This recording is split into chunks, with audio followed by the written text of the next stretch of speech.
self-way, self-way. Oh God, so you can use me with myself away.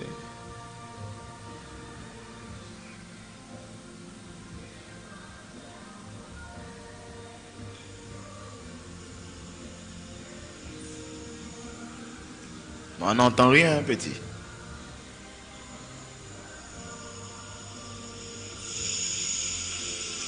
On n'entend rien, petit.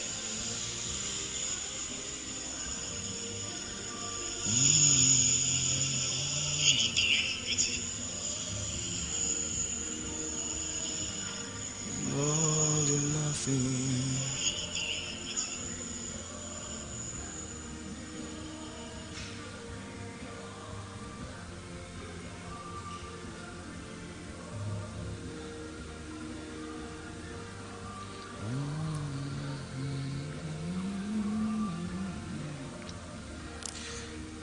Salut à tout le monde, shalom ma fille Coco Charlotte, shalom à Christian Verges Gossan, shalom à Minata Blanc, shalom à tous ceux qui nous suivent de Haïti.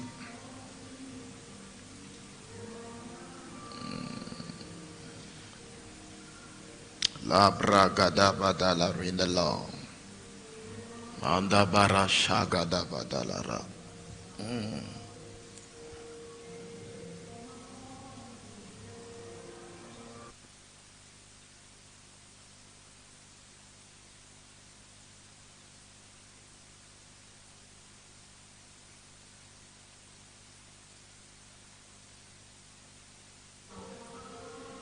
All I want is you.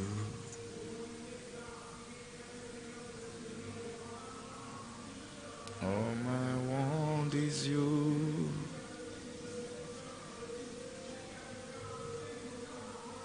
All I want is you. Commencez à partager déjà ce live. Commencez à partager ce live. Partagez-le dans tous les groupes.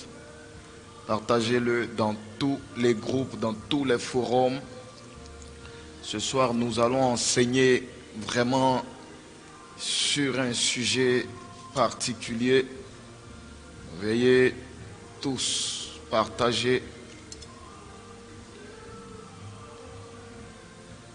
Veuillez tous partager.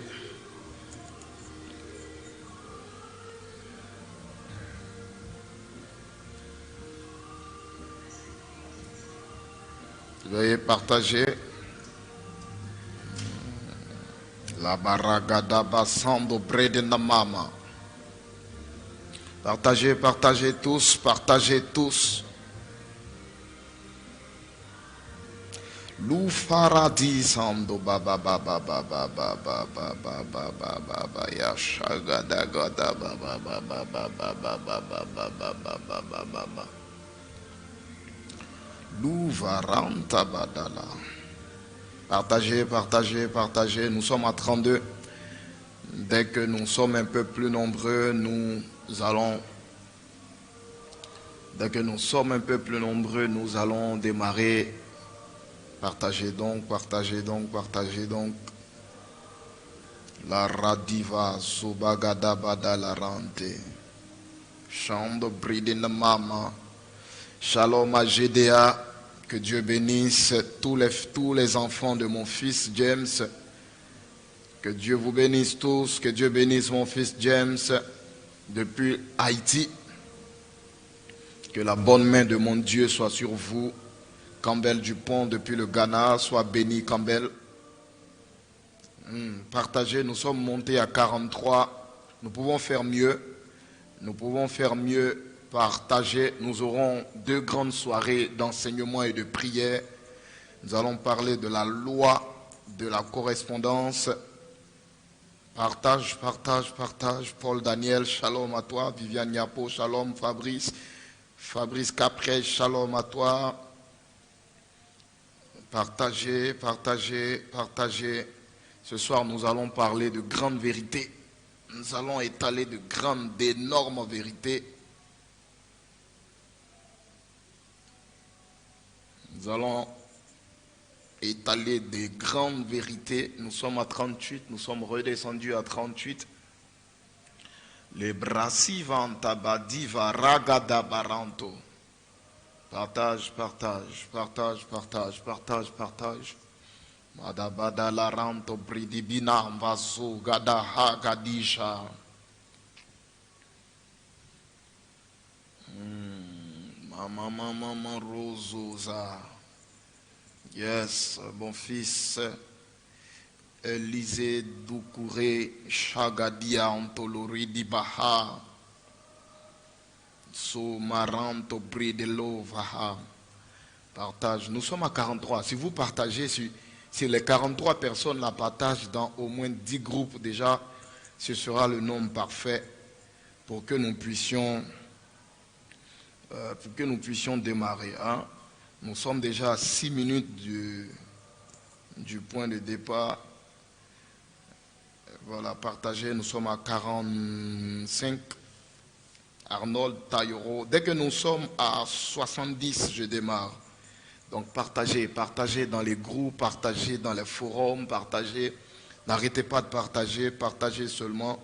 Nous allons parler des choses vraiment très, très sérieuses. Nous allons parler des choses très puissantes. Ce sera bon, ce sera puissant, partagez.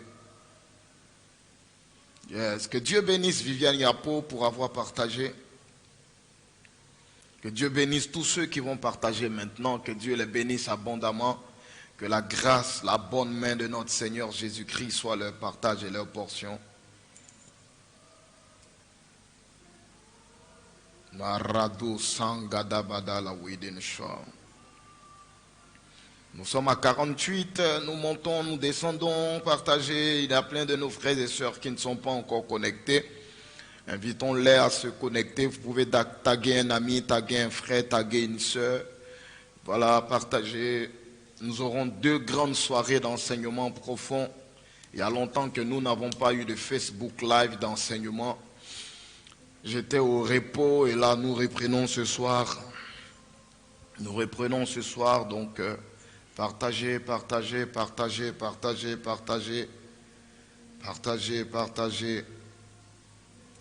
La ragada baha divaso daba. Que Dieu bénisse la famille de ceux qui vont partager dans plus de 10 groupes. Que Dieu vous bénisse abondamment, que la grâce de notre Seigneur Jésus-Christ soit sur vous, qu'elle soit votre portion, qu'elle soit avec vous, qu'elle soit dans ce que vous allez faire, qu'elle soit dans ce que vous allez accomplir comme œuvre, qu'elle soit sur vos enfants, que la grâce de Dieu soit sur tous ceux qui vont partager, qu'un miracle vous surprenne. Partagez, partagez, n'arrêtez pas de partager, partagez. Nous démarrons dans quelques minutes. Dans 5 minutes au plus grand temps, nous démarrons et nous allons parler de la loi de la correspondance. La loi de la correspondance. Shidima Radambala. Voilà. Nos frères ont commencé à se connecter, ils ont commencé à venir et c'est vraiment très bien, c'est vraiment chaud, ça fait vraiment chaud de voir nos frères, de voir nos sœurs se connecter. Voilà, nous sommes déjà à 50, il nous reste quelques-uns et nous démarrons. Saragada balarindala, chante brindela, bidi barozo gadizanda radiva. Yes, soyez tous là. Mon fils, Covenant Gédéon, partage. Sois le bienvenu, fiston. Partage, partage, partage. Rantiva, Uva Hantolo, victoire, victoire, shalom à toi, que Dieu te bénisse. Je suis très content de te voir ce soir. Mon fils Elvis Léla demeure béni. Que Dieu te bénisse abondamment. Que bénisse ton ministère aussi, fiston.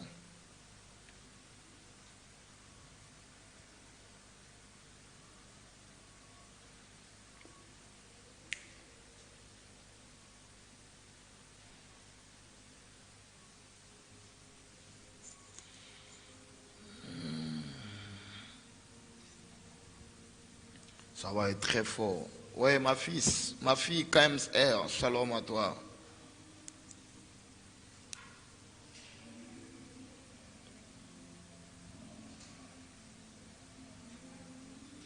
Marante bridibila gadabada la ruine Lord and sound the Lord. Roi d'Ameneko, prophète, shalom à toi. Je suis très content de te voir, mon prophète. Vis longtemps depuis la Kota. Ça va être fort ce soir, ça va être extraordinaire, ça va être grandiose, ça va être puissant, ça va être... Waouh! Ça va être autre chose. On va parler des choses vraiment... Nous allons parler du monde spirituel ce soir. La bragadabada la rente. Imaso badivaradadaba. Yes, Benaya Moego, shalom à toi. Que Dieu te bénisse aussi. Merci. Merci Menko Larry, merci, que Dieu te bénisse. Jebibo, que Dieu te bénisse. Peggy Esther Déborah, que Dieu te bénisse, servant de Dieu. Nous démarrons maintenant dans 2 minutes.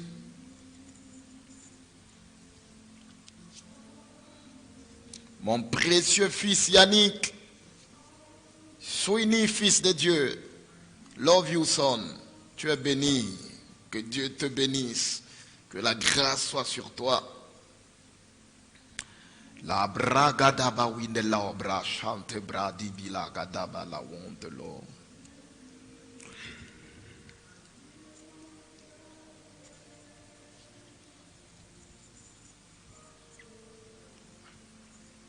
I give myself away so you give myself away. I give myself away. La ba ba ba ba ba ba ra da ba ga da ba ba ba ba ba. Augustin David, merci. Sois également béni.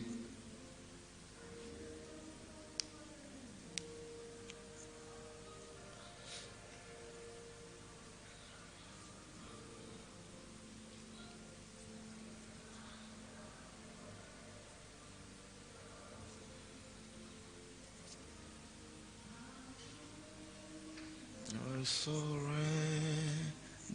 all.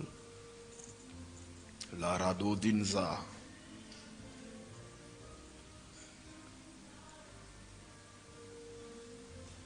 Marado Zizo Gadada Lagado Sanda.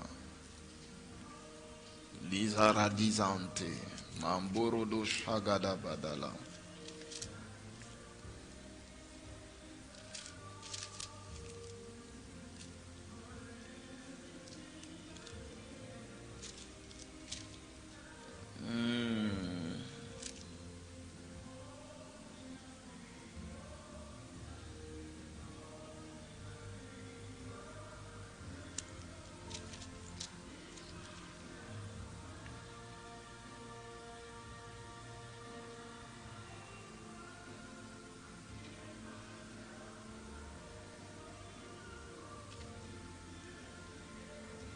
Ok.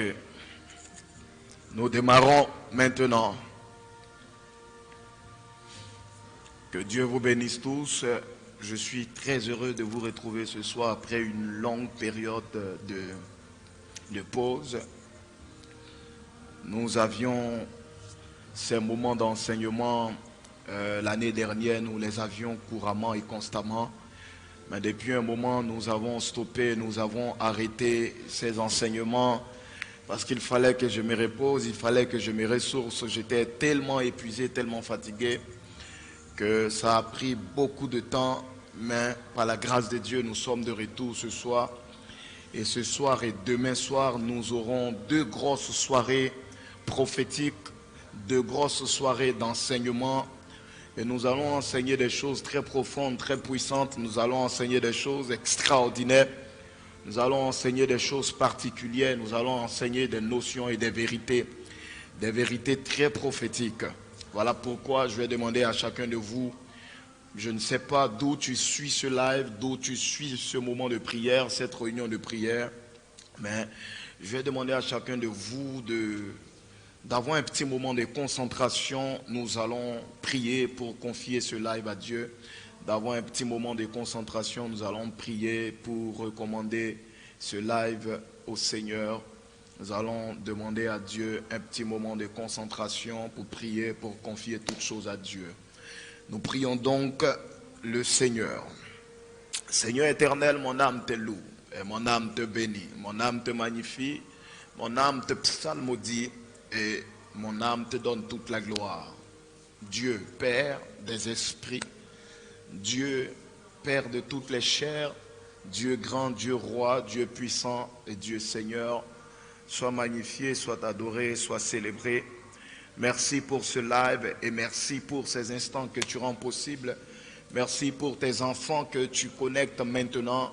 Merci pour tes enfants que tu as disposés. Merci pour la présence de chacun d'entre nous. Et merci pour le moyen par lequel chacun se connecte ce soir.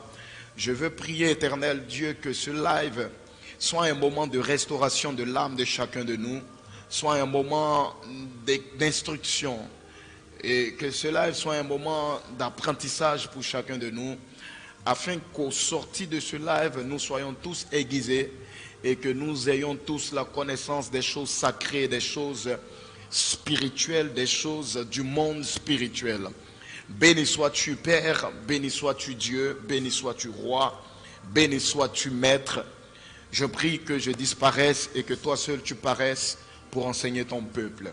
Que la gloire et l'honneur te reviennent, c'est au nom de Jésus que j'ai prié. Amen, que tout le monde mette Amen en commentaire et nous démarrons. Le thème qui nous rassemble ce soir s'appelle la loi de la correspondance. La loi de la correspondance. Quelqu'un m'a appelé pour me dire, mais la loi de la correspondance, ça fait un peu ésotérique, ça fait un peu... Je lui ai dit, la loi de la correspondance, ça ne fait pas ésotérique, c'est une vérité biblique. C'est une vérité biblique, c'est une loi spirituelle qui s'explique dans la Bible et il va falloir qu'on l'explique, il va falloir qu'on l'expose, ou du moins il va falloir qu'on expose cette vérité à nos chrétiens parce qu'il faut donner de la nourriture solide à nos chrétiens, il faut donner de la nourriture solide à nos enfants, à nos membres, à nos frères. L'apôtre Paul dit que moi qui croyais que vous êtes des maîtres, alors que vous êtes encore à la mamelle et au lait.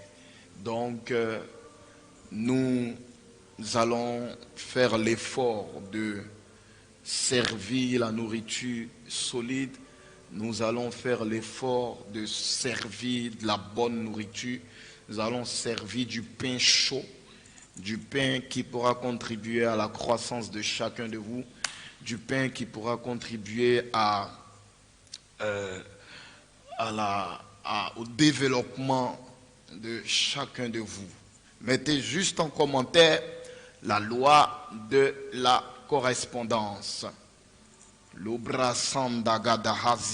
Radiva.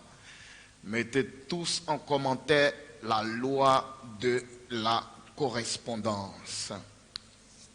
C'est un enseignement que je vais tenter de vous donner. Je ferai l'effort de vous le donner entièrement parce que c'est pas facile, ce ne sera pas évident que je le donne aujourd'hui parce qu'il contient tellement de notions, tellement de profondeur, tellement de petites notions, tellement de vérités. Et voilà. Donc, vous allez déjà commencer à prendre vos Bibles en Jean le chapitre 1, le verset 1. Jean chapitre 1, le verset 1. Jean chapitre 1, le verset 1. Proverbe chapitre 8, le verset 22. Proverbe 8, le verset 22.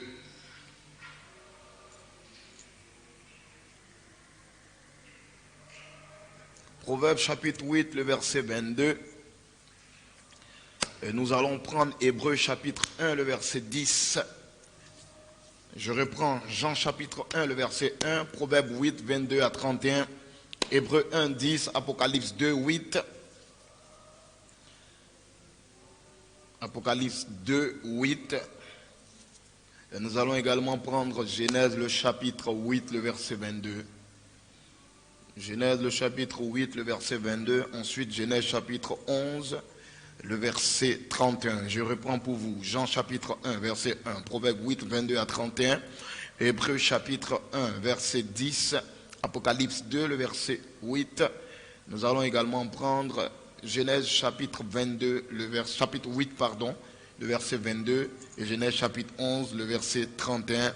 Nous allons également prendre 1 Roi, le chapitre 11, le verset 29. Ragadabadalarwe.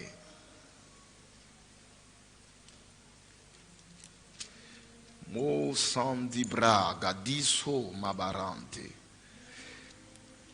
Nous allons commencer par 1 Roi, chapitre 11, le verset 29. 1 Roi, chapitre 11, le verset 29. Maradizo gadabadalara. 1 Roi, chapitre 11, le verset 29.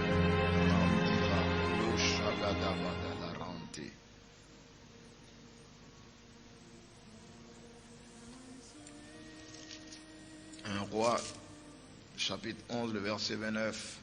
Parfait. Je lis maintenant pour vous.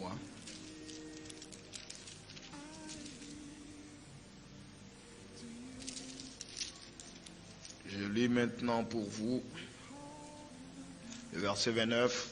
Dans ce temps-là, Jéroboam étant sorti de Jérusalem fut rencontré en chemin par le prophète Achija de Silo, revêtu d'un manteau neuf. Ils étaient tous deux seuls dans les champs.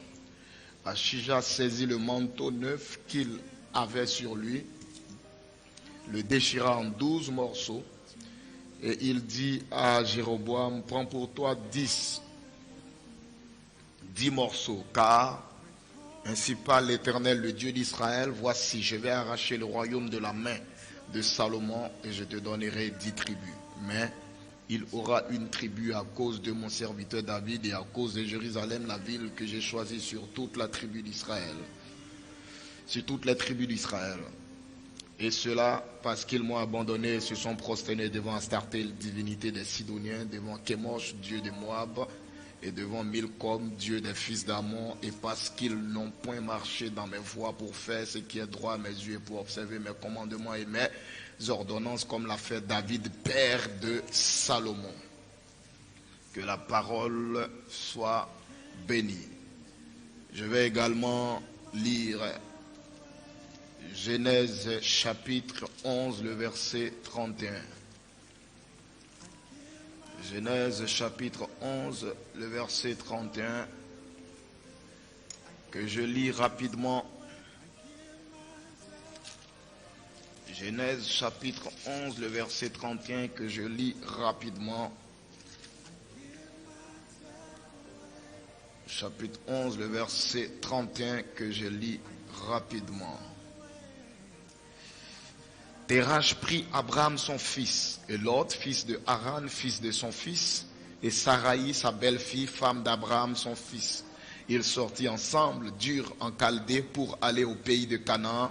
Ils vinrent jusqu'à Charan et ils y habitaient. Tous les jours de Terach fit de 205 ans, et Terach mourut à Charan. Le chapitre 12, le verset 1. L'Éternel dit à Abraham, va-t'en de ton pays, de ta patrie et de la maison de ton père, dans le pays que je te montrerai. Maintenant, nous allons lire Genèse chapitre 8, le verset 22. Genèse chapitre 8, le verset 22. Tant que la terre subsistera, les semailles et la moisson, le froid et la chaleur, l'été et l'hiver, le jour et la nuit ne cesseront point. Je reprends pour vous ce verset. Tant que la terre subsistera, les semailles et la moisson, le froid et la chaleur, l'été et l'hiver, le jour et la nuit ne cesseront point. Que la parole soit bénie. Maintenant, je commence et j'introduis la loi de la correspondance. Vous devez savoir d'abord que de façon standard, il y a 7 lois universelles. Parce que le monde dans lequel nous vivons est un monde qui existe à partir d'un autre monde qui a été créé à partir d'un monde supérieur que les Juifs appellent les régions supérieures. Voilà pourquoi dans les psaumes, au psaume chapitre 115, le verset 16, dans le Hallel égyptien, Moïse, parce que le Hallel a été écrit par Moïse et par les enfants d'Israël, c'est la chanson qu'ils ont chantée quand ils étaient en train de sortir d'Égypte. Dans le Hallel égyptien, Moïse dit: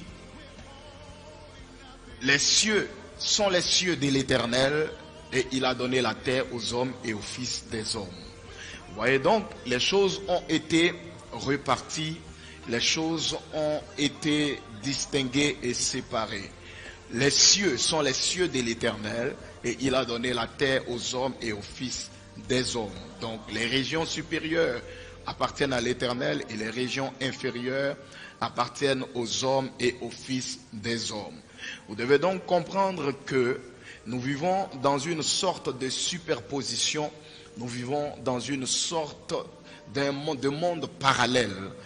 Nous vivons dans un monde qui est né d'un autre monde.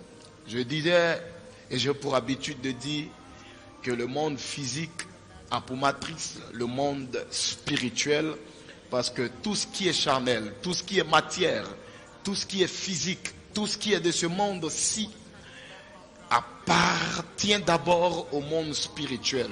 C'est le spirituel qui engendre le physique, c'est le spirituel qui engendre le monde dans lequel nous sommes, et c'est à partir du spirituel, c'est à partir du métaphysique que les choses physiques naissent. Voilà pourquoi Dieu étant esprit, voilà pourquoi Dieu étant le Père des esprits, et celui qui gouverne ce monde, parce qu'il a créé ce monde à partir de tout ce qui est esprit, il a créé ce monde à partir de tout ce qui est spirituel.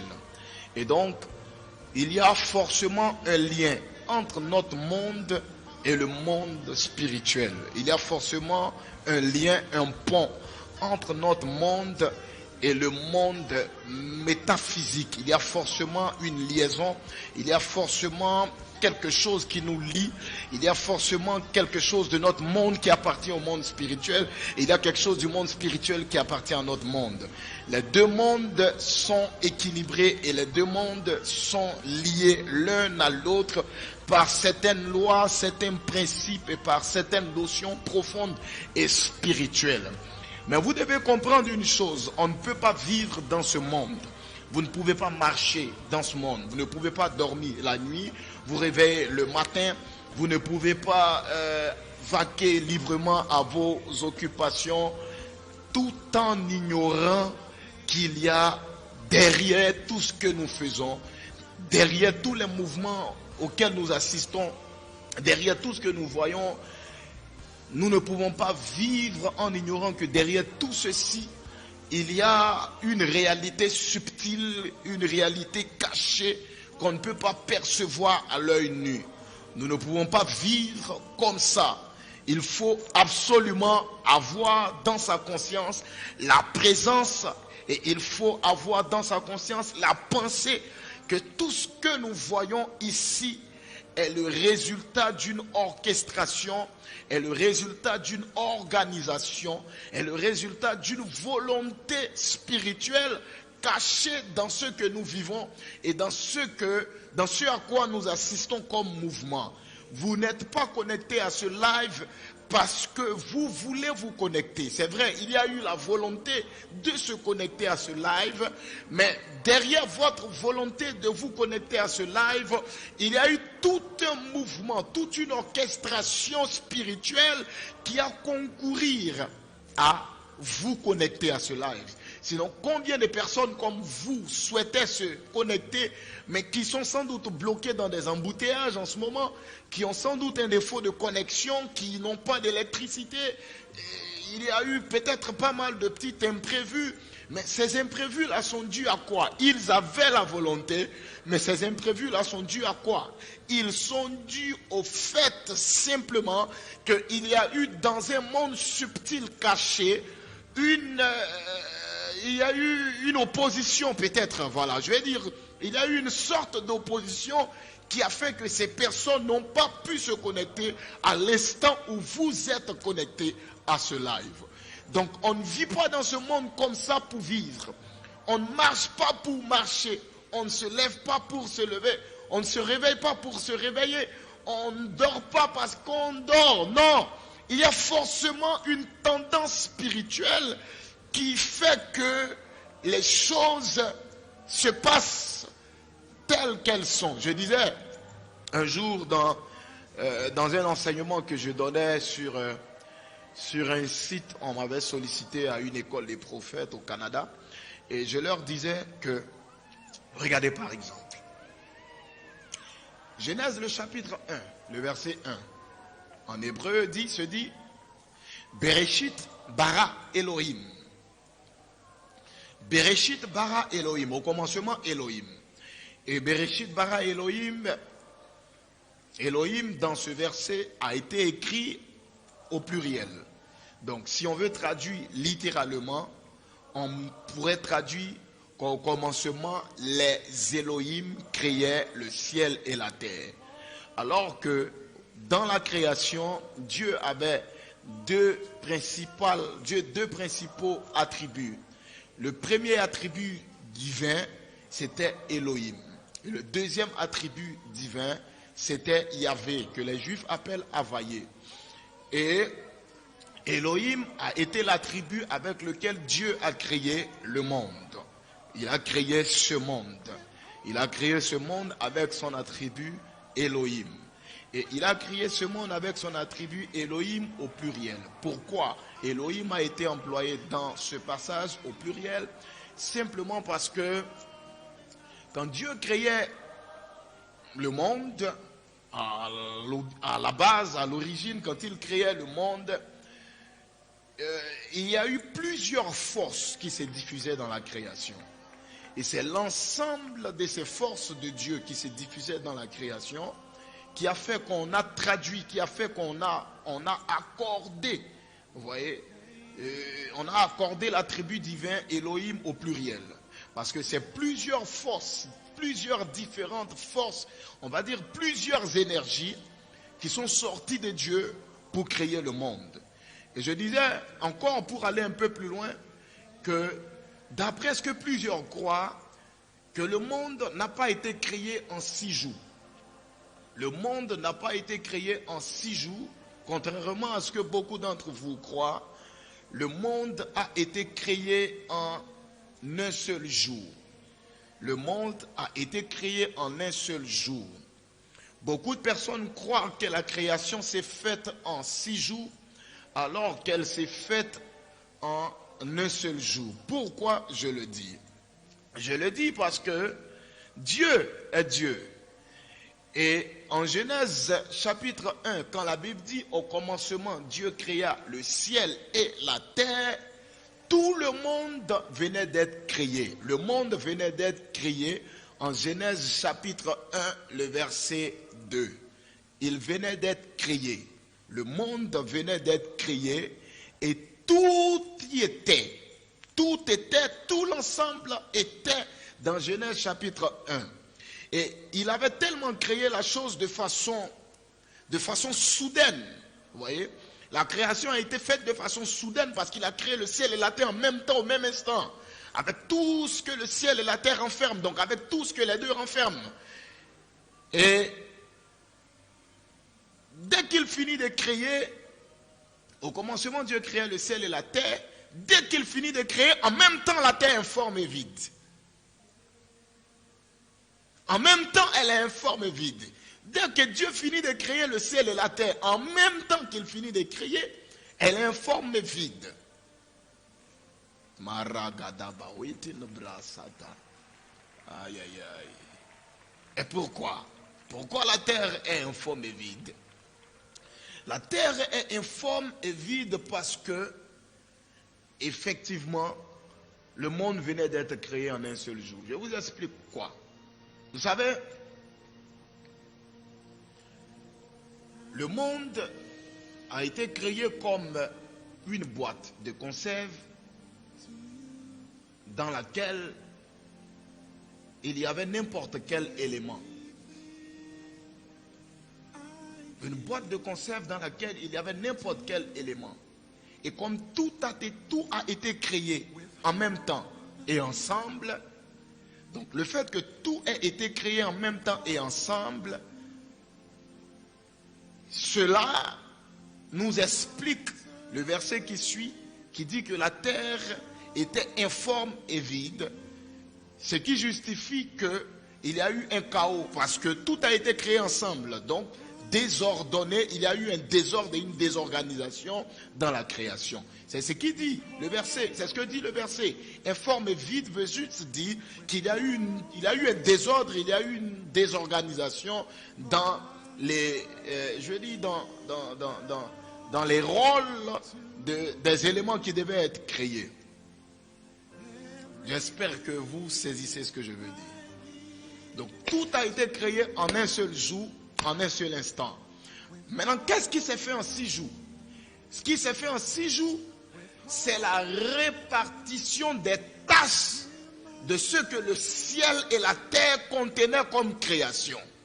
Parce que si vous remarquez bien, Dieu ne faisait pas sortir du néant ce qu'il voulait faire paraître, mais il parlait soit au ciel, soit à la terre ou bien soit à l'eau.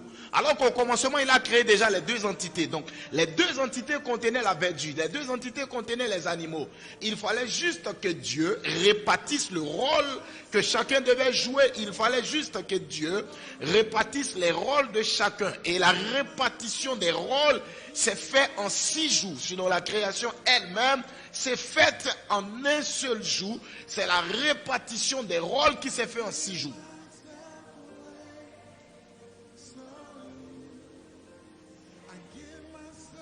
J'espère que vous me suivez. Si vous me suivez, mettez en commentaire avant ce prophète.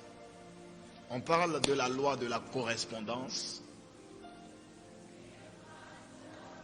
Et nous allons parler de la correspondance tout à l'heure.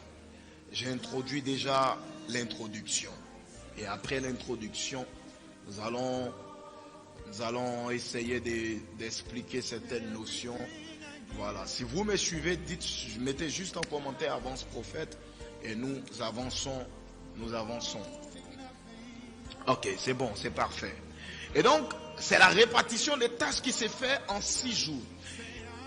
Et donc, pendant cette répartition des tâches, il y a certaines énergies, certaines forces d'Élohim qui se sont diffusées dans la création et lors de la répartition. Et chaque force d'Élohim, chaque énergie, chaque pouvoir d'Élohim qui s'est diffusé dans la création a laissé dans chaque élément de la création une trace et une marque particulière. Une marque particulière, quelque chose de spécial. Voilà pourquoi les plantes peuvent guérir. Voilà pourquoi l'eau est source de vie. Voilà pourquoi ton Coca-Cola, je ne fais pas de publicité, mais pourquoi ton soda n'est pas source de vie, mais l'eau est source de vie. Parce que simplement dans l'eau se diffuse une volonté, un caractère divin qui veut que ton organisme soit irrigué, qui veut que ton organisme soit, soit arrosé, qui veut que ton organisme soit altéré, qui veut que ton organisme soit hydraté pour te maintenir en vie. Vous voyez? Donc, Elohim, c'est Dieu de la création. Elohim, c'est Dieu caché dans la création. Et un peu plus loin, quand je vais arriver très loin dans l'enseignement, vous allez comprendre pourquoi j'ai introduit l'enseignement avec cette notion-là. Je ferme rapidement la parenthèse pour donner la définition de la correspondance. Je disais que notre monde est superposé au monde métaphysique et rien ne se passe ici-bas sur la terre tant qu'il n'y a pas eu de mouvement dans le ciel ou dans le monde spirituel ou dans le surnaturel ou dans le monde invisible. Donc tout ce que nous vivons sur la terre est le fruit, est la résultante de ce qui se passe dans le monde spirituel, de ce qui se passe dans le monde invisible. Voilà la première chose que vous devez savoir. Mais pour les nuls, de façon standard, la loi de la correspondance, c'est la loi qui signifie que tout est lié ensemble. C'est la loi qui signifie que tout a un lien. C'est la loi qui signifie que ce qui est en haut est en bas. C'est la loi qui signifie que ce qui est en bas est également en haut, est lié à ce qui est en haut. C'est également la loi qui signifie que ce qui est à l'intérieur est lié à ce qui est à l'extérieur. C'est la loi qui signifie également que ce qui est à l'extérieur est lié à ce qui est à l'intérieur. Donc c'est une loi de correspondance. Mais c'est de façon terre à terre que je viens de le dire. Maintenant, nous allons rentrer dans les choses beaucoup plus sérieuses. Écoutez-moi très bien. Le monde spirituel est la matrice du monde physique. Je vous ai dit tout à l'heure que la loi de la correspondance est l'une des lois, est l'une des 7 lois, est l'une des 7 lois de ce monde. Et qui parle de cette loi, parle de la loi du mentalisme. C'est des lois sur lesquelles moi je ne vais pas m'attarder. La loi du mentalisme. La loi du mentalisme, c'est la loi qui définit l'univers étant comme un ensemble de pensées. Dans la loi du mentalisme, on parle d'énergie, de la puissance, de la force de la pensée. On se dit que c'est la façon dont on conçoit la vie, c'est la façon dont on conçoit la joie, l'amour, l'argent. C'est cela qui crée l'équilibre autour de notre vie. Tout se passe dans le mental, tout se passe dans l'imagination, dans la pensée, dans la force de la pensée. Voilà pourquoi il est important pour un enfant de Dieu de penser positif. Il est important pour un enfant de Dieu de penser bien, de penser de bonnes choses, d'émettre de bonnes choses, parce que dans certaines dimensions du monde spirituel, la pensée est une énergie. Et quand la pensée est une bonne pensée, quand la pensée est une pensée positive, elle émet des énergies à haute fréquence, mais quand la pensée est négative, elle émet des énergies à basse fréquence, et cela peut influencer notre vie. Mais je ne suis pas là ce soir pour parler de tout ça. Après la loi du mentalisme, il y a la loi de la cause à l'effet. La loi de la cause à l'effet est la loi que Dieu a établie. C'est d'ailleurs la première loi que Dieu a établie dans le monde quand il avait fini de détruire la terre avec le déluge en Genèse, le chapitre 8, le verset 22. Qu'est-ce que Dieu dit? Dieu dit, tant que la terre existera, la sémence et la moisson existeront. Tant que la terre existera, il y aura sémence et moisson. Donc, c'est l'une des lois, c'est l'une de ces lois. C'est la loi de la cause et de l'effet. Et vous devez comprendre une chose. Vous devez comprendre que le monde spirituel est un monde dans lequel il n'y a pas de grâce. La grâce n'existe pas dans le monde spirituel. La grâce n'existe pas dans le monde spirituel. Elle est sans valeur dans le monde spirituel. Elle n'existe absolument pas dans le monde spirituel. Les démons n'obtiennent pas de grâce. Les esprits n'obtiennent pas de grâce. Voilà pourquoi Satan ne peut pas se repentir. Parce que c'est un monde dans lequel la grâce n'a pas sa place. Dans le monde spirituel, il n'existe pas la grâce. Dans le monde spirituel, il existe la justice. Donc la balance, l'équité et la justice. Voilà pourquoi autour du trône de Dieu, il y a l'équité, la justice. Donc c'est la balance. Et la balance, c'est aussi le principe de la cause et des effets.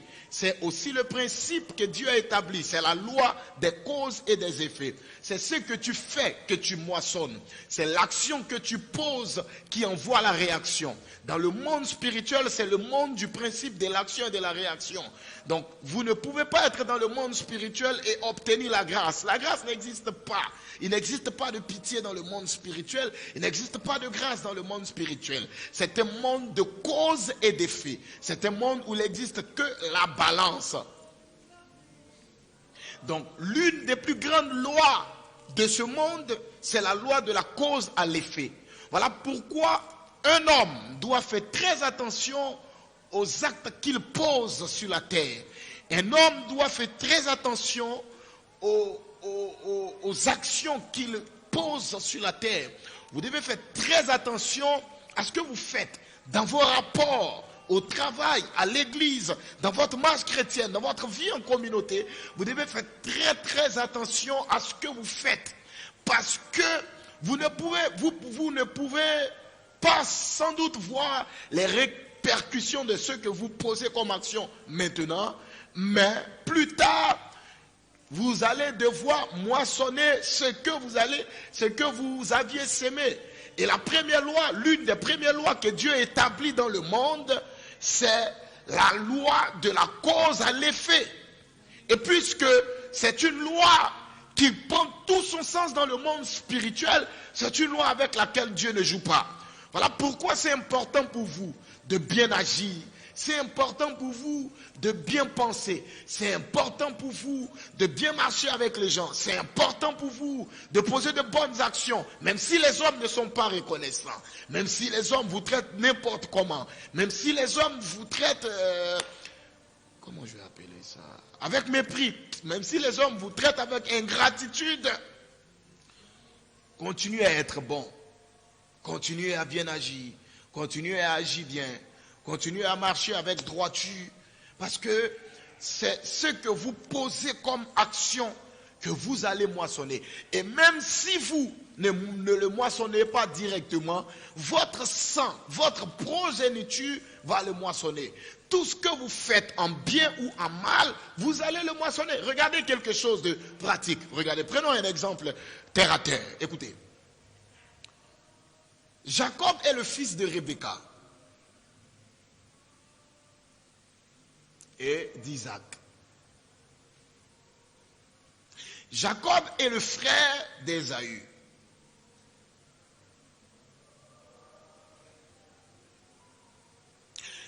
Isaac aimait Ésaü et Rebecca aimait Jacob. Donc Rebecca a 2 enfants.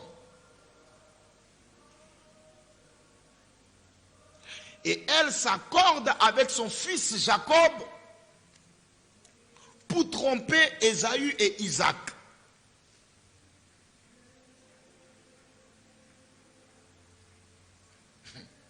Les 2 s'accordent pour tromper Ésaü et Isaac.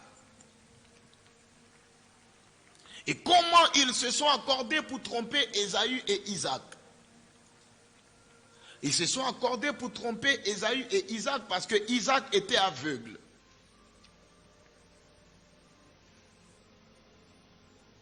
Et il était aveugle. La seule chose sur laquelle il pouvait se référer, ou bien la seule chose à laquelle il allait se référer, c'était la voix. Voilà pourquoi quand Jacob est entré en sa présence, il a dit, la voix est la voix de Jacob, mais les mains sont les mains d'Ésaü. Donc, il n'avait que la voix pour distinguer, mais il n'avait pas le choix, il ne voyait pas.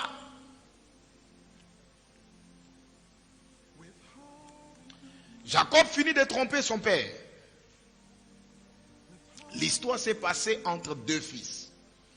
Il finit de tromper son père, il prend la bénédiction et il part au pays de son père, de sa mère, Rebecca, qui est la sœur de Laban. Comme par hasard, Laban a également 2 filles. Chez Isaac, c'était 2 fils.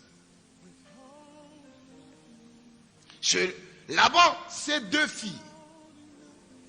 À ce moment-là, Jacob commence à moissonner l'action de la tromperie qu'il avait posée chez son père.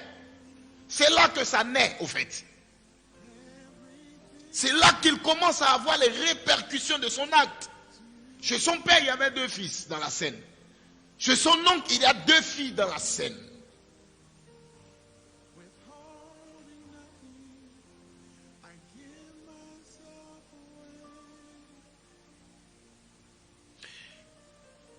Dans la même scène chez son oncle, il est trompé par son oncle parce qu'il a travaillé 7 ans pour Rachel.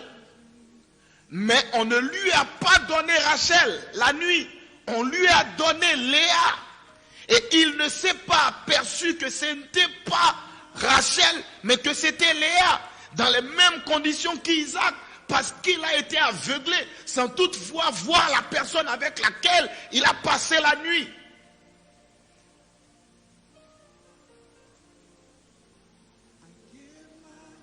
Donc il a trompé son père, mais lui aussi on l'a trompé.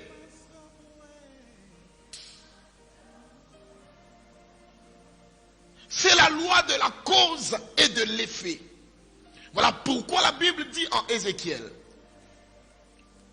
les pères ont mangé les raisins et ce sont les dents des enfants qui sont agacées. C'est ce que vous faites que vous moissonnez demain. Ça s'appelle la loi de la cause et de l'effet. Après la loi du mentalisme, il y a la loi de la cause et des effets, de la cause à l'effet. Et après la loi de la cause à l'effet, il y a la loi de la polarité. La loi de la polarité, c'est la loi qui dit que tout a été fait de deux. Tout est deux. Vous avez deux yeux, vous avez deux narines, vous avez deux mâchoires, vous avez deux membres inférieurs et supérieurs, vous avez deux côtés, vous avez deux joues. Il y a deux extrêmes, il y a le bien et le mal, et les deux extrêmes peuvent être opposés, mais parlent de la même chose, c'est la loi de la polarité, et dans la loi de la polarité naît la loi de la température, la loi de la polarité. Et quand Dieu finit de parler de la loi de la cause à l'effet, Dieu établit directement la loi de la polarité. La loi de la polarité, c'est quoi? La loi de la polarité, c'est deux extrêmes, tout est deux. C'est dans la même loi de la polarité que Jacob s'est retrouvé. Il y avait deux frères, il s'est retrouvé avec deux sœurs là-bas. Il a trompé son père, il s'est retrouvé aussi à être trompé par son beau-père. C'est la même loi, c'est la loi de la polarité. Et dans la loi de la polarité, ça peut être deux extrêmes différents, mais qui parlent de la même chose ou qui se définissent par les mêmes choses. Ça peut être deux différentes énergies, deux fréquences différentes, mais qui parlent de la même énergie. Par exemple, la chaleur et le froid parlent de la température. Et dans la loi de la polarité, l'un n'est rien sans l'autre. Il faut absolument que l'autre soit là pour que l'un ait sa valeur et que l'un soit là pour que l'autre ait sa valeur. C'est comme par exemple la lumière et les ténèbres. On apprécie la lumière qu'à cause des ténèbres et on constate les ténèbres par l'absence de la lumière. On apprécie la vie qu'à cause de la mort et on constate la mort que quand on vit. Sinon, les morts ne savent pas qu'ils sont morts, les morts sont les morts. Voilà pourquoi Jésus a dit à l'un d'entre eux, laisse les morts ensevelir les morts. Donc, c'est la loi, c'est comme ça. Donc, il y a souvent de bons moments et de mauvais moments. Les bons moments ne sont rien sans les mauvais moments et les mauvais moments ne sont rien sans les bons moments. C'est une loi qui fait partie de notre vie. Il va arriver des moments où vous allez vivre des hauts et des bas. Ce qui crée l'équilibre, c'est les pauvres et les riches. Si tout le monde est riche, personne ne vendra au marché. Si tout le monde est pauvre, personne ne va acheter personne ne va acheter ce que tout le monde vendra. Donc il faut la polarité pour créer l'équilibre. C'est la loi de la polarité. Et après la loi de la polarité, il y a la loi du rythme. La loi du rythme. Dans Genèse chapitre 8, le verset 22, Dieu a également établi la loi du rythme. Dans la loi du rythme, ceux qui définissent la loi du rythme, je ne suis pas tout à fait d'accord avec leur définition, mais on va quand même partir sur leur définition. Et après, je vais vous dire pourquoi je ne suis pas d'accord avec leur définition. Dans la loi du rythme, on dit que tout est en perpétuel mouvement. Rien n'est statique. Tout est en perpétuel mouvement et déplacement. Rien ne reste tel qu'il est. Sur ce point-là, je suis d'accord. Parce que la géographie dit que la Terre tourne autour du Soleil pendant 24 heures, ce qu'on appelle la rotation, et elle tourne sur elle-même, ce qu'on appelle la révolution. Donc, le monde est perpétuellement en mouvement. Le globe, la planète, le monde est perpétuellement en train de bouger, de bouger, de bouger, de bouger. Mais il bouge de quelle manière et puis on ne s'aperçoit pas. Il bouge de cette manière-là qu'on ne peut pas s'en apercevoir. On ne peut s'en apercevoir que par les changements des temps et des saisons. C'est à partir de ce moment-là qu'on voit que le monde est en train de bouger. C'est à partir de ce moment-là qu'on voit. Donc, c'est les changements de temps et de saison qui nous font comprendre que le monde est en perpétuel mouvement. C'est à partir des changements de moments, c'est à partir des changements des temps qui nous font comprendre que le monde est en mouvement. Voilà pourquoi c'est dangereux pour un homme de ne pas effectuer de mouvement. C'est dangereux pour un homme de se priver de mouvement. Et dans la loi du rythme, il y a ce qu'on appelle la loi du mouvement. Dieu a commencé à créer les choses à partir d'un mouvement. Parce que Dieu a commencé à répartir les tâches à partir d'un mouvement.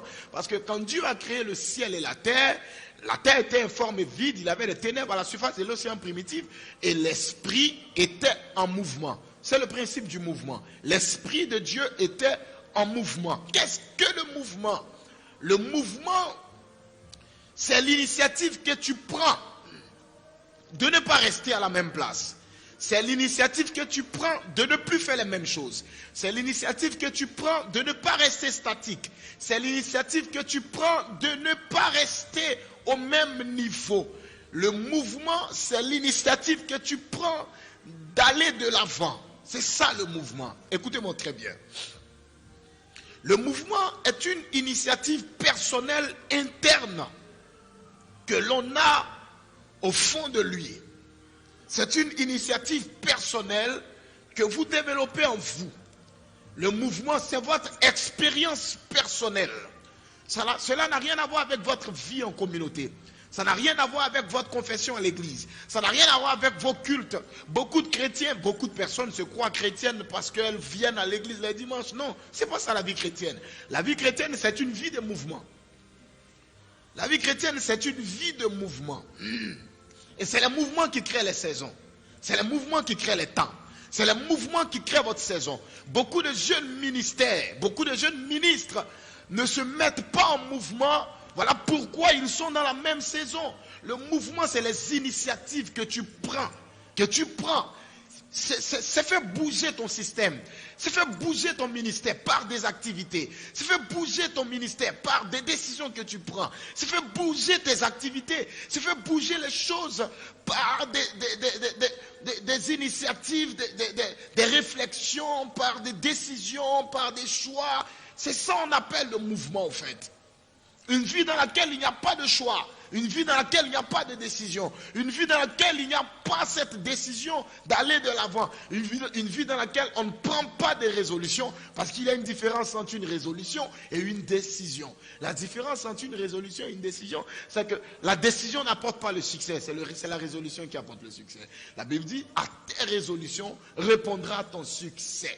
Une décision, c'est faire un choix. Une décision, c'est décider, mais ne pas accompagner cet acte-là d'une volonté. Beaucoup de personnes décident, mais leurs décisions ne sont pas accompagnées de volonté. Il n'y a aucune force qui accompagne vos décisions. Vous prenez par exemple la décision de brûler de la graisse, de faire du sport, de réduire votre poids. Si la décision y est, mais votre régime alimentaire, on ne sent pas de volonté là-dedans. Vous prenez par exemple la décision d'être un homme consacré. Oui, vous prenez la décision, des fois même vous écrivez vos décisions, mais ce n'est pas accompagné de pouvoir. Voilà pourquoi au sommet de l'État, on ne prend pas des décisions, mais on prend des résolutions. Quand on rentre dans le droit, on parle de résolution. Dès qu'on parle de résolution, ça veut dire qu'il y a un pouvoir qui a accompagné la décision. Et ce pouvoir qui a accompagné la décision, c'est cette volonté de vouloir faire ce qu'on a décidé. Beaucoup de chrétiens prennent des décisions, beaucoup de chrétiens prennent des décisions, mais n'y mettent pas la volonté. Il y a cette volonté-là qui doit accompagner ta décision. Voilà pourquoi dans certaines organisations, dans certains ministères, on fait des réunions de crise, c'est bon. On fait des réunions de crise, c'est bon. Oui, on fait des réunions de crise, tout le monde, tout est bien dit, tout est parfait. Mais dès qu'on se lève de la réunion, dès qu'on sort de la réunion, c'est fini. Rien ne change, tout est pareil. Parce qu'on a pris des décisions dans la réunion, on n'a pas pris de résolutions. Le succès naît des résolutions. À tes résolutions répondra ton succès. À tes résolutions répondra ton succès. Il y a des gens qui prennent la décision, oh, moi, je serai une puissante femme de Dieu, une puissante servante de Dieu à partir d'aujourd'hui. Je ne vais plus traîner dans les petites choses. Oui, ça c'est la décision. Mais est-ce qu'il y a cette force, cette volonté de changer les choses? C'est ce qu'on appelle la résolution. Parce que la volonté est un pouvoir. La volonté est un pouvoir. C'est ça. C'est ça. Et ce sont les mouvements qui créent les saisons. Beaucoup de chrétiens ne se mettent pas en mouvement parce qu'ils sont découragés. Regardez par exemple, dans le principe du mouvement à la piscine de Bethesda, en Jean le chapitre 5, Jésus trouve un malade qui est là, qui était malade depuis 38 ans, paralysé. Et il était au bord d'une piscine. La condition pour être guéri par cette piscine, il fallait se jeter dans l'eau. Mais à quel moment? Quand l'eau était en mouvement. C'était un miracle, c'était une bénédiction, c'était un miracle, c'était un progrès naissant du mouvement. Le mouvement, c'est la décision personnelle, c'est l'initiative personnelle, c'est la volonté que tu mets dans la décision que tu prends.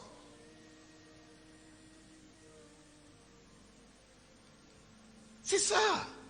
Le succès, c'est une affaire de résolution. Les saisons, c'est une affaire de résolution. C'est une affaire de mouvement. C'est la volonté. C'est ça le plus important. Sinon, tout le monde veut être riche. Mais est-ce que tout le monde a la volonté? Est-ce que tout le monde est résolu? Tout le monde veut être grand. Mais est-ce que tout le monde est résolu? Tout le monde veut être fort. Tout le monde veut être stable. Personne ne veut être pauvre. Mais est-ce que tout le monde est résolu? Est-ce que tout le monde a la rage? C'est ça. Il faut avoir la rage. Le mouvement. Écoutez, même quand David devait affronter Goliath, il s'est mis en mouvement. Une vie qui n'est pas dans le mouvement est une vie qui s'atrophie. Un muscle qui ne bouge pas, un muscle qui est resté statique s'atrophie.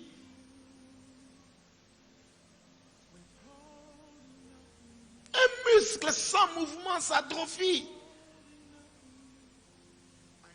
Attendez, si vous engendrez votre fils, à 1 an il ne parle pas, il ne bouge pas. 2 ans, il ne parle pas, il ne bouge pas. 4 ans, il ne parle pas, il ne bouge pas. 5 ans, il ne parle pas, il ne bouge pas. 13 ans, il ne parle pas, il ne bouge pas. Vous pensez que ça va vous faire plaisir? Je ne suis pas sûr que ça va vous faire plaisir. Parce que ce qui compte, c'est le mouvement. C'est le mouvement qui crée les saisons. Tu as ton ministère, fais des activités. Tu as une activité, tu as un commerce, partage tes épargnes, répartis tes épargnes. Pourquoi Jacob a réparti sa famille en 2 quand il devait rencontrer son frère Isaïe? Parce que Jacob voulait nous enseigner qu'il ne faut pas concentrer son épargne dans un seul endroit, dans un seul côté. Tu fais un commerce de vêtements, ça fait un autre commerce en plus de ce commerce. On appelle ça le mouvement. Ne restez pas là à croiser les mains pour dire « Oh, je compte sur la grâce de Dieu ». Les hommes spirituels ne comptent pas sur la grâce.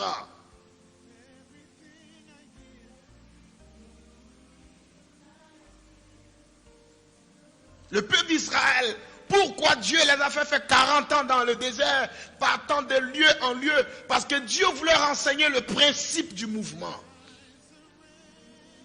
La loi du mouvement.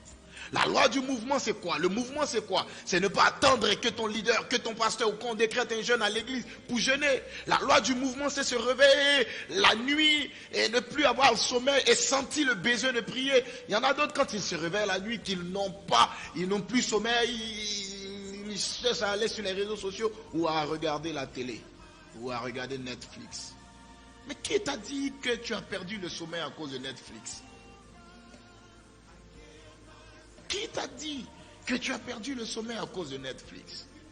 Écoutez, votre différence va dépendre de vos résolutions. Votre différence va dépendre de vos mouvements. Quand vous vous retrouvez seul avec Dieu, qu'est-ce que vous décidez pour vous-même? Quand vous êtes devant sa face, quand vous n'êtes pas au culte, quand vous n'êtes pas à l'église, que vous êtes seul devant votre Dieu, quand vous êtes seul avec vous-même, qu'est-ce que vous décidez pour votre croissance? Quand le prophète ne t'a pas dit fais 3 jours de jeûne, quand le prophète ne t'a pas donné de versets à lire, qu'est-ce que toi-même tu décides pour ta croissance? Qu'est-ce que tu décides pour faire changer ta saison? Qu'est-ce que tu décides?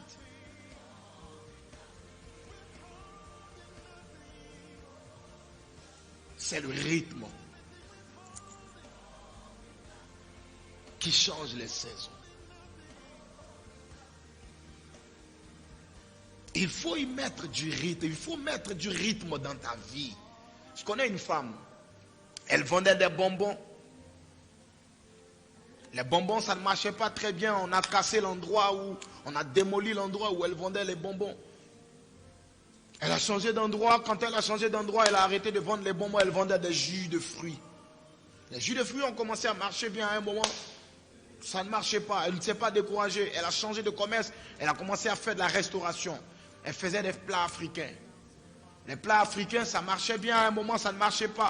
Elle a changé de commerce. Elle a commencé à vendre des vêtements de femmes. Elle a commencé à faire de la lingerie. Mais c'est dans la lingerie que Dieu l'a bénie.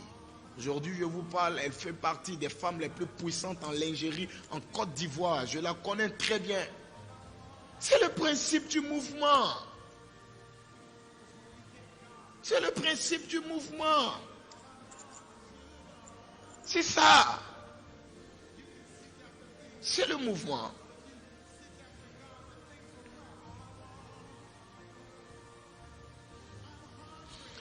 Je vais juste m'arrêter là parce que si on veut parler du mouvement, ça fait tout un enseignement.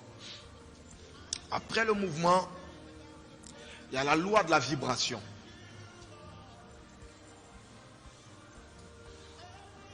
La loi de la vibration.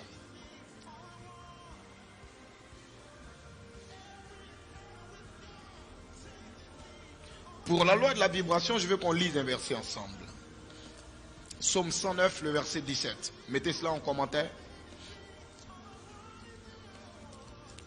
Psaume 109, le verset 17.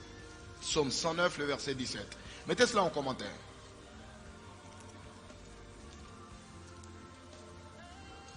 Psaume 109, le verset 17.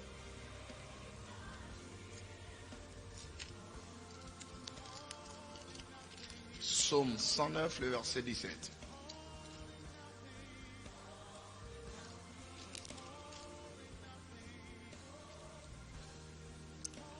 Psaume 109, le verset 17. Je lis pour vous.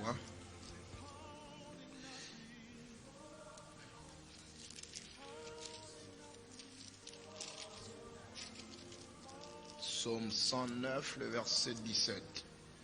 Ok. Il aimait la malédiction qu'elle tombe sur lui. Il ne se plaisait pas à la bénédiction qu'elle s'éloigne de lui. Vous voyez la force de la enfin, j'ai dit quoi? La loi de la vibration. Non, c'est la loi de l'attraction, pardon. La loi de l'attraction. Attraction. Il y a la loi de la vibration, je vais venir à cette loi, mais la loi de l'attraction. La loi de l'attraction. attraction. Excusez-moi, j'ai dit vibration, c'est attraction. La loi de l'attraction. Regardez ce que le psaume 109 dit. Il aimait la malédiction, qu'elle vienne sur lui, et il ne se plaisait pas à la bénédiction, qu'elle s'éloigne de lui. C'est ce qu'il aimait qu'il a attiré vers lui. C'est ce qu'il aimait qu'il a attiré vers lui. Il aimait la malédiction. Il aimait la malédiction. C'est ce qu'il aimait qu'il a attiré vers lui. C'est ce que tu aimes. C'est ce que tu attires vers toi. C'est ce que tu chéris que tu attires vers toi. Si tu aimes la pauvreté et tu aimes les choses de la pauvreté, si tu aimes le malheur, même le malheur des autres, c'est ce que tu vas attirer vers toi. C'est ce que tu aimes. C'est ce que tu emmènes vers toi. C'est ce que tu emmènes dans ta direction. Lui, il aimait la malédiction. Voilà pourquoi qu'elle tombe sur lui. Il ne se plaisait pas à bénir, que la bénédiction s'éloigne de lui. Qu'est-ce que tu aimes? La Bible dit, la vie et la mort sont au pouvoir de la langue. Celui qui l'aime en mangera les fruits. Donc c'est ce que tu aimes que tu emmènes vers toi. C'est ce que tu aimes que tu attires vers toi. C'est la grâce que tu aimes que tu emmènes vers toi. C'est elle qui travaille pour toi. Voilà pourquoi pour le centenier romain, qu'est-ce que les anciens d'Israël ont dit à Jésus? Ils ont commencé par cette phrase. Ils ont dit à Jésus, Maître, cet homme-là, il aime notre nation. Il aime notre nation. Qu'est-ce que tu aimes? Ce que tu aimes t'influence. Ce que tu aimes t'influence. Voilà pourquoi il faut aimer le Seigneur plus que tout. Parce que c'est ce que tu aimes que tu attires. Il faut aimer la gloire de Dieu plus que toute autre chose. Parce que c'est ce que tu aimes que tu attires. Il faut aimer la prière. Parce que c'est ce que tu aimes que tu attires. C'est la grâce que tu attires. C'est la grâce que tu aimes que tu attires. Il faut aimer la vie. C'est le principe de l'attraction.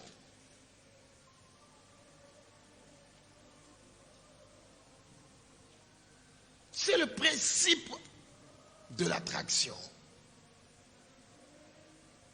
Qu'est-ce que tu aimes?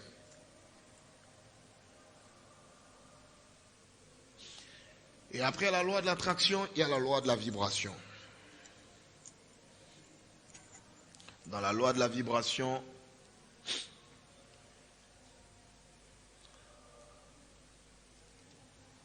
le principe est la puissance de la pensée. Ce que vous émettez comme pensée, comme volonté, ce que vous prenez comme décision est une énergie qui influence votre entourage. Voilà pourquoi Job a dit, c'est ce que je pense, c'est ce qui m'arrive, c'est ce que je redoute, c'est ce qui m'atteint. Ce que je pense, c'est ce qui m'arrive. Donc ce que je pense émet une force, émet une énergie.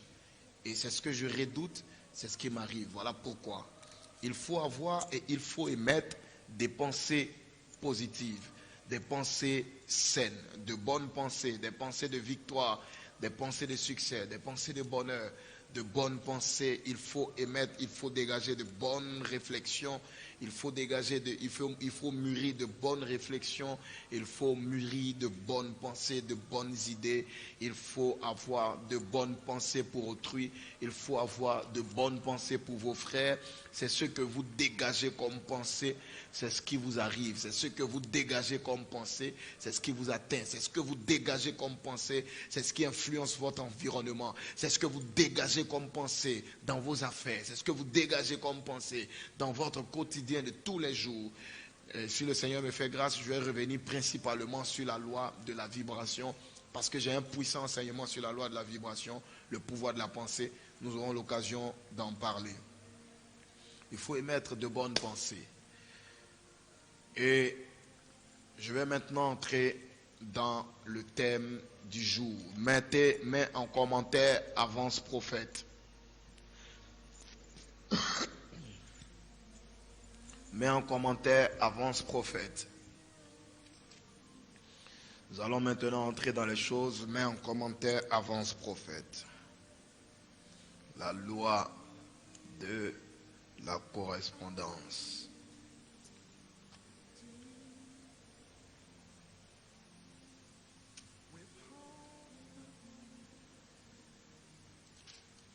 Mettez en commentaire avance prophète. Je vais commencer les choses. Je vous vois tous mettre en commentaire avance prophète et partager la vidéo.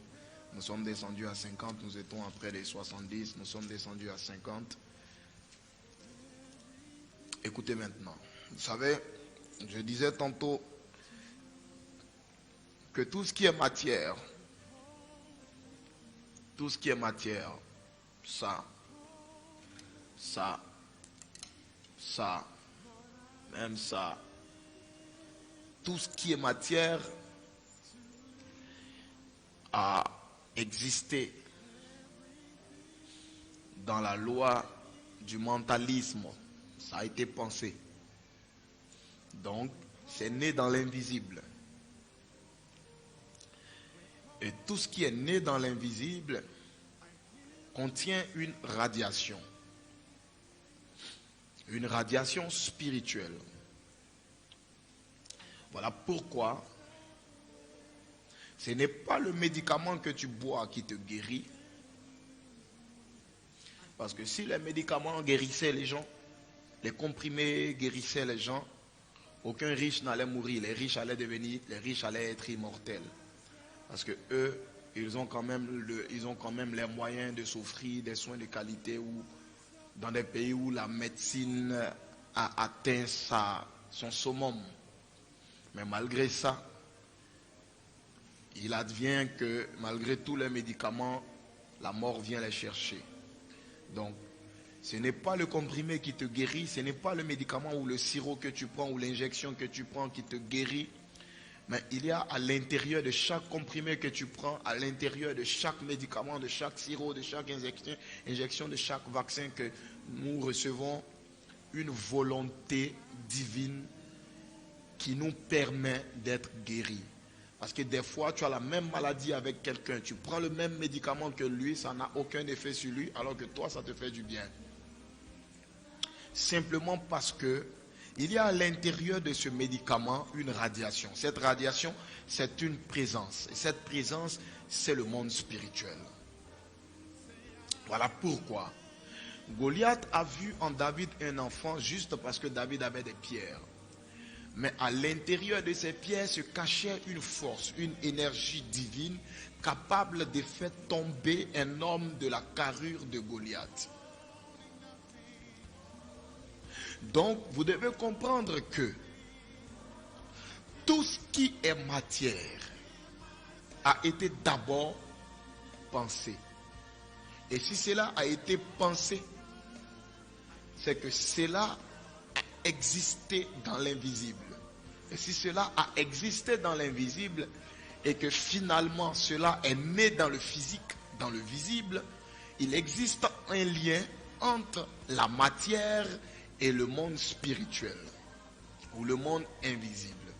Il y a forcément un lien qui relie les deux mondes. Voilà.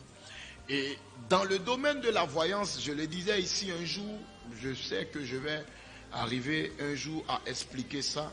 Dans le domaine de la voyance ou de la clairvoyance, il y a une science. Il y a une science qu'on appelle la communication des corps. Et dans la science de la communication des corps, on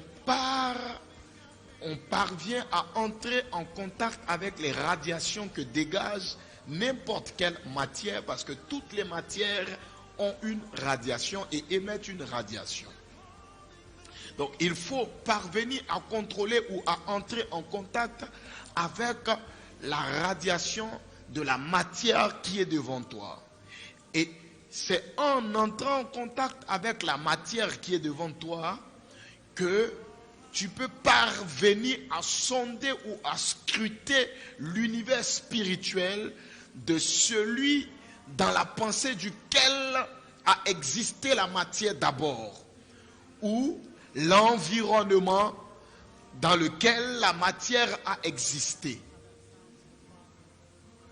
Et cette science qu'on appelle la communication des corps a été pratiquée plusieurs fois dans la Bible. Pour la résurrection du fils de Naïn, en Luc le chapitre 7, le verset 11, la Bible dit que Jésus a d'abord touché le cercueil avant de toucher le jeune homme. Il est d'abord rentré en contact avec la radiation de l'instrument qui définissait la mort. Parce que le cercueil, c'était l'instrument qui définissait la mort. Donc dans le cercueil, il y avait une radiation mortuaire, une radiation de mort. Jésus a d'abord cherché à contrôler l'univers de l'objet, de la matière. Donc il est entré en communication avec cette matière. On appelle ça la communication des corps.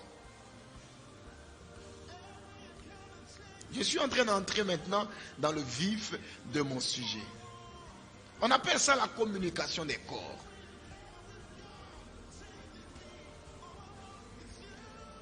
C'est bon, on peut avancer? Aïe, aïe, aïe, aïe, aïe, aïe, aïe, aïe.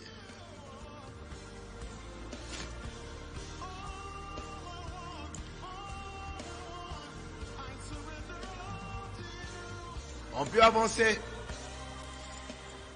Et c'est bon, tu avances, prophète.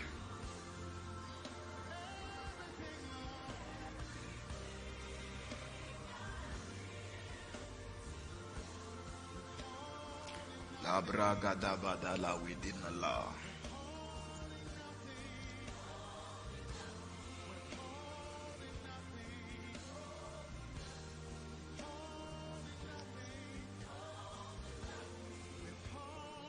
Et donc, cette science qu'on appelle la communication des corps, on l'appelle également la médiastasie.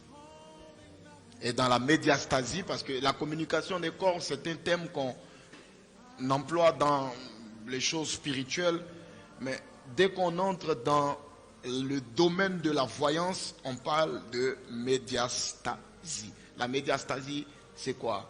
C'est la communication des corps.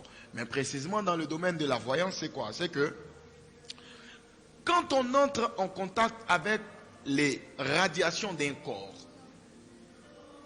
si moi j'entre en contact avec par exemple cette bouteille, avant que je n'entre en contact avec cette bouteille, c'est mon fils Stéphane qui est venu la déposer là. Donc les mains de Stéphane sont rentrées en contact avec cette radiation, la radiation de cette bouteille, de cette eau.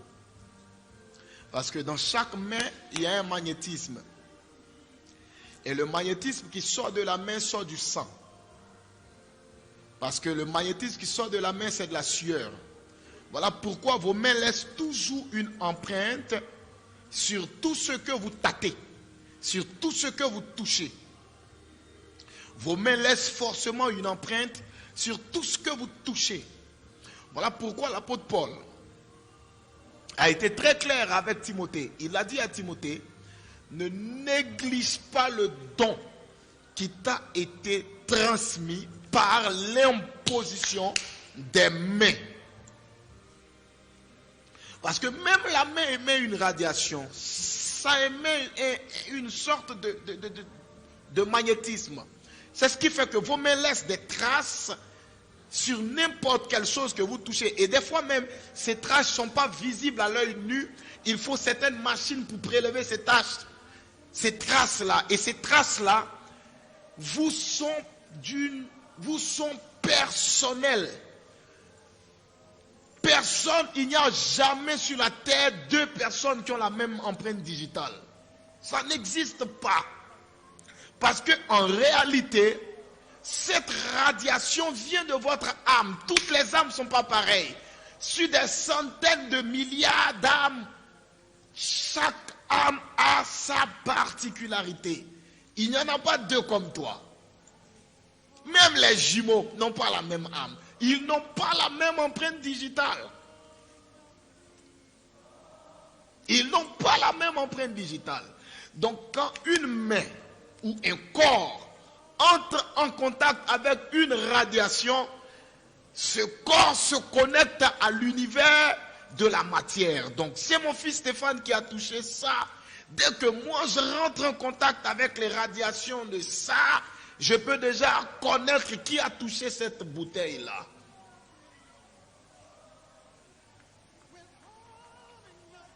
Voilà pourquoi dans certains domaines prophétiques et dans le domaine de la voyance, il y a des dimensions où il faut toucher pour voir d'abord.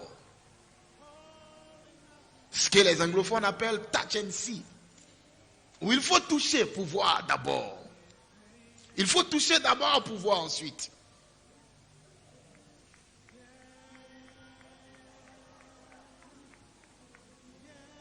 Vous comprenez? Simplement parce que tout ce qui est matière que nous avons touché, qui nous appartient, comporte une partie de nous.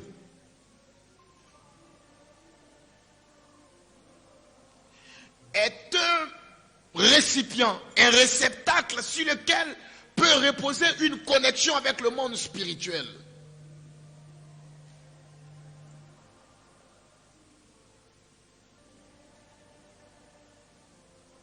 Regardez quelque chose maintenant. En 1 Roi, le chapitre 11, tout à l'heure, quand nous avons lu le verset 29, la Bible dit, en ce temps-là, Jéroboam était sorti dans les champs et il fut rencontré par le prophète Achija de Shilo, qui portait quoi? Un manteau neuf. Pourquoi la Bible précise que le manteau de Achija de Shilo était neuf? Ça veut dire que le manteau que Achija avait porté ce jour-là n'était pas n'importe quel manteau, ce n'était pas le manteau qu'il portait tous les jours. C'était un manteau que Dieu lui avait demandé de porter. Et Dieu lui avait demandé de porter ce manteau pour une circonstance et pour une action précise. Parce que là devait s'effectuer une loi et un principe qui rentre dans le cadre du principe de la loi, qui rentre dans le cadre du principe de la correspondance. Parce que dans la loi de la correspondance, il y a également la loi de la représentation. Et donc le manteau que Achija portait représentait le peuple d'Israël, le pays d'Israël. Voilà pourquoi, quand il rencontre Jéroboam, il prend son manteau, il le déchire en 12 morceaux. Et il dit à Jéroboam, prends pour toi 10 de ces morceaux. Mais pourquoi Israël peut-il devenir, Israël peut se retrouver sur le manteau d'un prophète? Comment toute une nation peut se retrouver sur le manteau d'un prophète?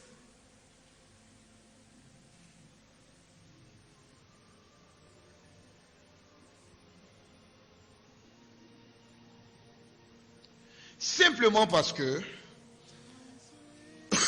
excusez-moi, le fait que Achija ait porté ce manteau neuf, ce manteau entrait en contact avec le corps du prophète. Et quand il entre en contact avec le corps du prophète, il entre en contact avec la sueur du prophète qui sort du sang du prophète dans lequel il y a l'âme du prophète. Et le prophète Achija à cette époque-là, et c'est lui qui portait sur lui le fardeau d'Israël. Donc du coup, Israël se retrouve sur son dos. Quand il rencontre Jéroboam, Israël devient le manteau qu'il porte. Voilà pourquoi il déchire le manteau en 12.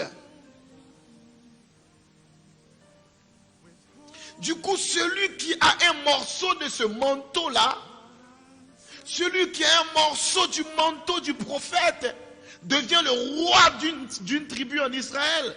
Et Jéroboam reçoit 10 morceaux. Donc, il devient le roi de 10 tribus. S'il en avait pris les 12, il devenait le roi de toutes les tribus d'Israël. Juste en partant sur la base des manteaux. Voilà pourquoi c'est dangereux. C'est dangereux d'offrir des vêtements que vous portez déjà, sans prier, de faire cadeau. Je ne vous ai pas demandé d'être méchant. Vous pouvez offrir des vêtements, mais il faut réussir à prier pour détruire les points de contact, parce qu'il y a un lien. Il y a quelque chose qui s'établit dans tout ce qui est matière qui vous appartient. Tout ce qui est matière qui vous appartient, il y a un contact, un lien qui vous connecte au monde spirituel. Qui vous connecte au monde spirituel.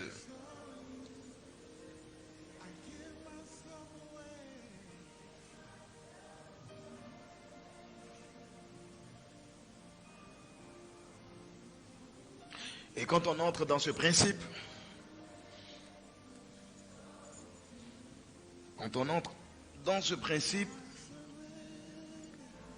c'est là qu'on commence à contrôler le monde et les portes du monde spirituel. Quand vous entrez dans le principe, vous pouvez contrôler les portes du monde spirituel.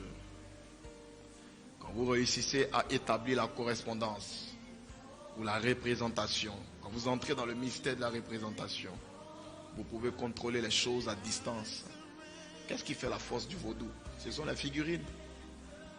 Ce qui fait la force du vaudou, ce sont les figurines. C'est d'établir un lien entre la radiation de la figurine et la personne qu'on veut atteindre. Du coup, la figurine représente la personne qu'on veut atteindre. Donc, quand on pique une aiguille dans l'œil de la figurine, la personne ressent le mal. On a établi une correspondance, un lien entre ce qui est dans leurs mains et la personne qui est là-bas.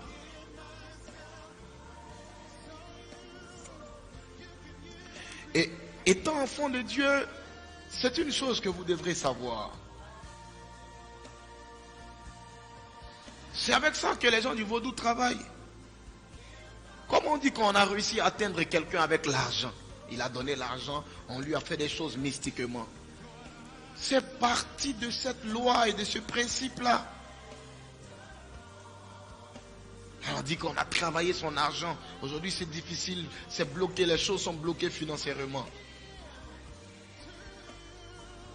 On a travaillé sa photo. Comment une simple photo? Une simple photo. Est-ce que la photo c'est toi? Ce n'est pas toi. La photo ce n'est pas toi. Mais deuxième fait que ce soit ton image.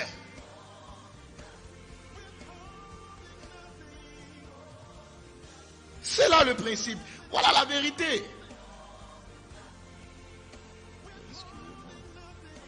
Voilà la vérité. Voilà la vérité. Juste un seul objet qui t'a appartenu peut devenir un point de contact.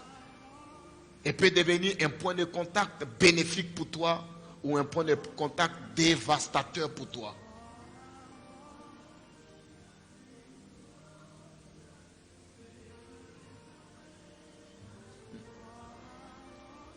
Il peut devenir dévastateur pour toi.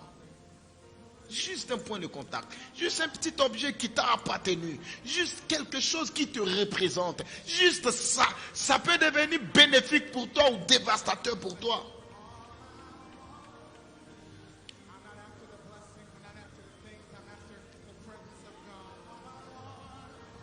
Voilà pourquoi il est important de connaître ce principe. Écoutez, la Bible dit dans le livre de Matthieu 19, je crois, Matthieu 16 ou Matthieu 19, Matthieu 16, le verset 19, voilà.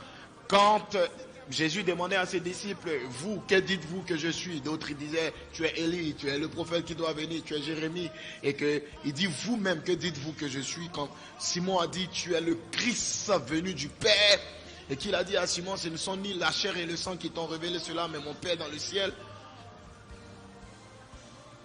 Qu'est-ce qu'il dit à Simon maintenant?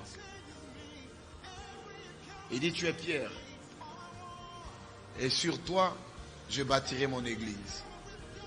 Je te donne les clés du ciel.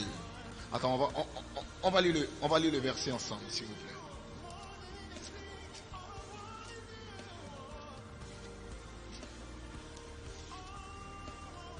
On va lire le verset ensemble. Matthieu chapitre 16, le verset 19.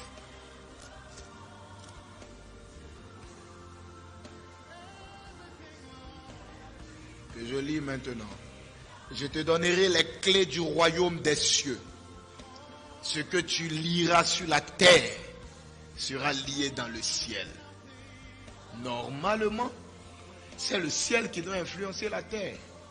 Mais quand la clé est dans ta main et que tu pars sur le principe de la communication des corps, quand tu rentres dans la loi de la correspondance et que tu établis le principe de la représentation, c'est ce que tu fais sur la représentation qui fait bouger le monde spirituel. C'est ce que tu fais sur la représentation qui fait bouger le monde spirituel.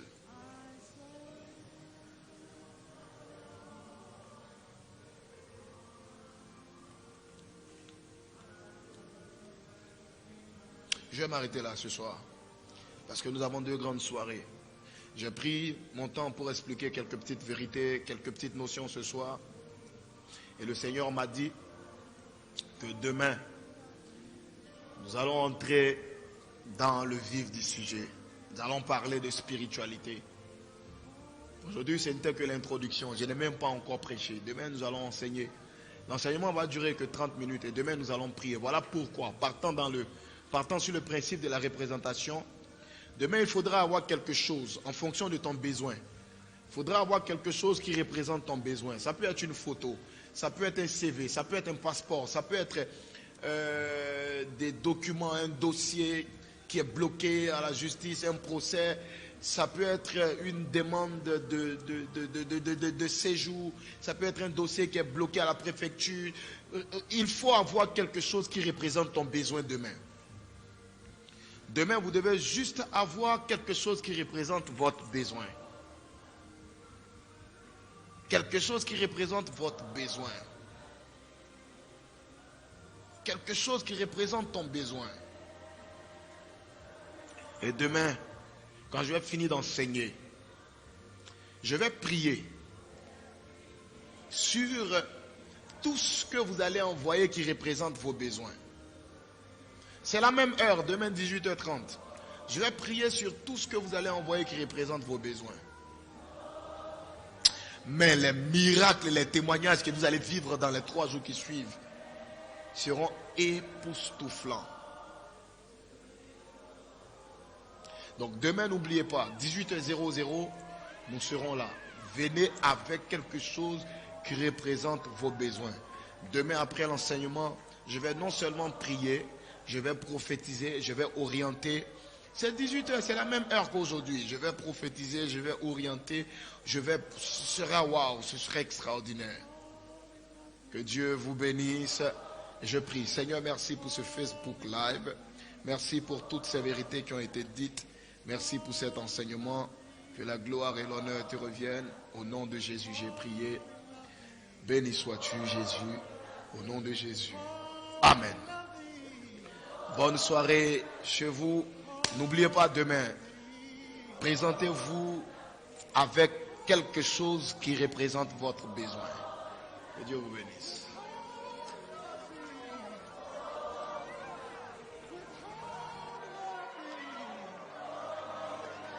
Withholding nothing, withholding nothing, I'm withholding nothing, withholding nothing.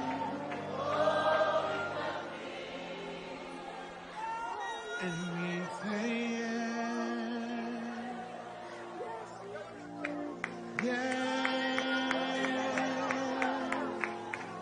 Yes, Lord, yes. We say yes. Yes.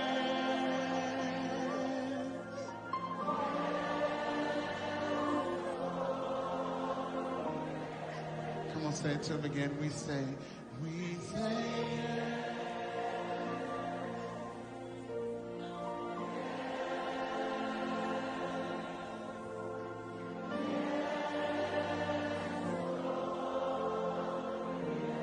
just one more time. We say yes. We say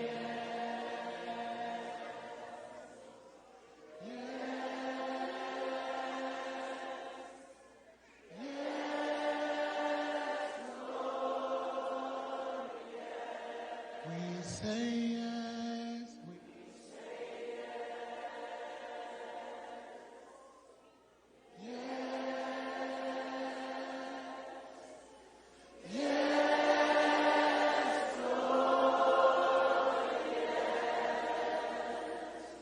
Withhold.